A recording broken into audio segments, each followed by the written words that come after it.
జై శివ, శివ జోహర్, జై పెర్సపెన్, జై గోండవాన.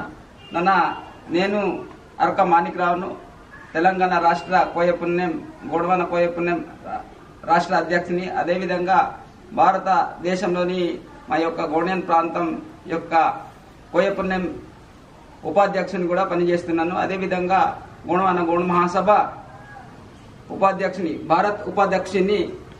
అందులో కూడా నాకు ఈ ఉపాధ్యక్షునిగా ఉండడంతో ఇప్పుడు మన దగ్గర జరుగుతున్నటువంటి కులగణన వ్యవస్థ ప్రారంభం అయింది. కాబట్టి దీనిపై ఒక 2 విషయాలు చెప్పదలుచుకున్నాము. ఎందుకంటే మా సమాజంకు చాలా ముఖ్యమైనటువంటి సూచనలు కాబట్టి మా సమాజము వినవలసినటువంటి అవసరం ఎంతో ఉంది.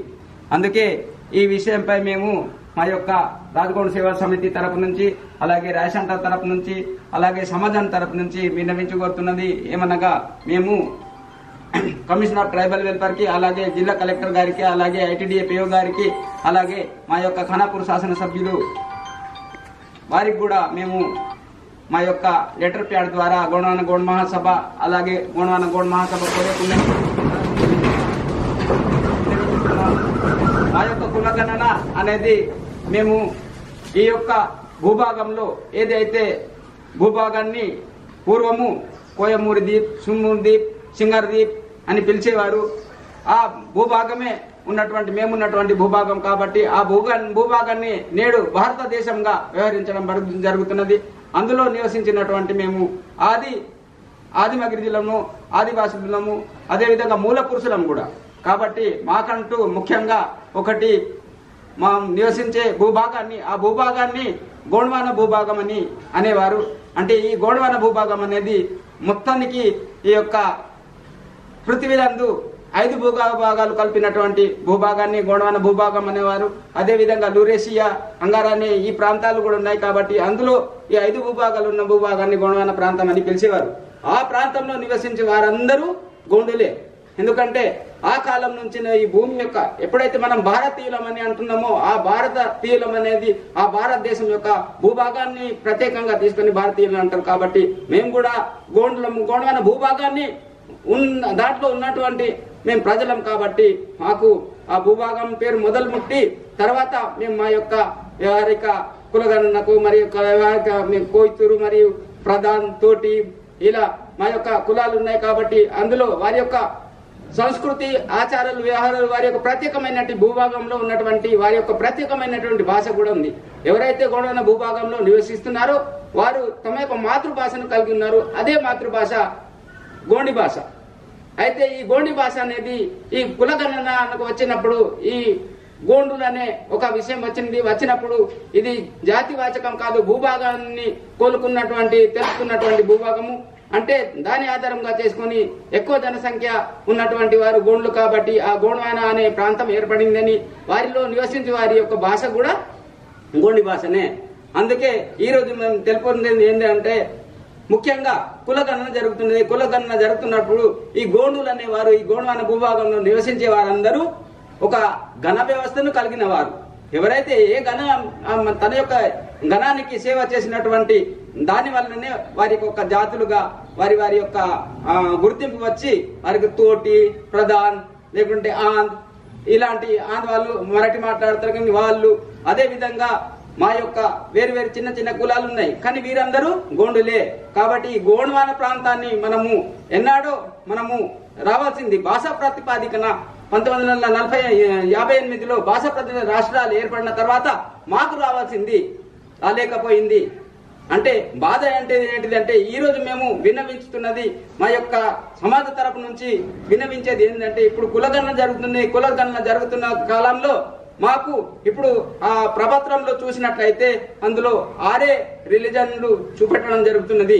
మేము ఏ రిలీజన్ కు సంబంధించిన వారము, ఇతరులు అనేసరికి మేము అసలు ఇతరులు అంటే ఎవరు, ఈ భూభాగంలో ఉన్నవారు ఎవరు, మరి వేరే భూభాగం నుంచి వచ్చిన వారు ఎవరు న్యాయమానంలో సంక్షిప్తంలో పడ్డాం. కాబట్టి మాకు కోరుకునేది ఏంటంటే 2014 నుంచి మేము మాకు రిలీజన్ కోడ్ కావాలని కోరుకుంటున్నాము. అదే విధంగా ఎస్సీ ఎస్టీ కమిషన్ కు ఆవేదన చేయడం జరిగింది, రాష్ట్రపతి గారికి ఆవేదన చేయడం జరిగింది. మా యొక్క కాలం మాకు ఉండే అది ఎప్పుడుండే 1871లో ఆ కాలంలో మమ్మల్ని అబార్జిన్స్ అనేవారు. ఆ తర్వాత అబార్జిన్స్ అయిన తర్వాత మళ్ళీ అట్లాగే 10 సంవత్సరాలకు ఒకసారి జరిగినటువంటి సర్వేలలో మమ్మల్ని ఎనిమిస్ట్ అన్నారు. ఎనిమిస్ట్ అని ఒక 4 గణనాలు జరిగిన తర్వాత ఏమైంది, ఎనిమిస్ట్ అయిన తర్వాత ట్రైబ్స్ అన్నారు. ట్రైబ్స్ అయిన తర్వాత ప్రిమిటివ్ ట్రైబ్స్ అన్నారు. అలాగే వచ్చేసిన తర్వాత 1951 వచ్చేసరికి అక్కడ కూడా మాకు జనజాతి ట్రైబల్స్ అని చెప్పారు. చెప్పిన తర్వాత 2011లో జరిగినటువంటి జనగణనలో ఉన్నటువంటి ఆ కాలంలో 7 కాలం ఉండేది. మాకు ఇతర కాలంలో 7 నంబర్ ఇచ్చేవారు. కానీ ఇప్పుడు ఏమైంది, ఆ 2011 జనగణనలో ఆ 7 కాలాన్ని కూడా తీసేయడం జరిగింది. అయితే మేము సంశోధనలో పడ్డాము. ఎందుకంటే మేము మా యొక్క మాతృభాష వేరు, మా యొక్క సంస్కృతి సాంప్రదాయాలు వేరు, మా యొక్క ఆచార వ్యవహారాలు వేరు, మా యొక్క విధి విధానం, మా జీవన విధానం వేరు. మేము నివసించు ప్రదేశం కూడా ప్రత్యేకమైనటువంటి ప్రదేశం ఆనాడే ప్రభుత్వం గుర్తించింది. అయినా ఆ దాన్ని అమలు చేయక మమ్మల్ని ఎక్కడంటే అక్కడనే ఒక జనగణనలో చూపి ఫలాలు సాధిస్తున్నారే తప్ప మాపై ఎలాంటి మమకారము ప్రేమ అనేది కనిపించడం లేదు. కాబట్టి మేము విన్నవించినది మాకు ఉన్నటువంటి 7వ కాలాన్ని మళ్ళీ అదే యొక్క జనగణన యందు ఇప్పుడు కులగణన జరుగుతుంది. కులగణనలో మా యొక్క జనాభా అనేది తెలిసిపోతున్నది.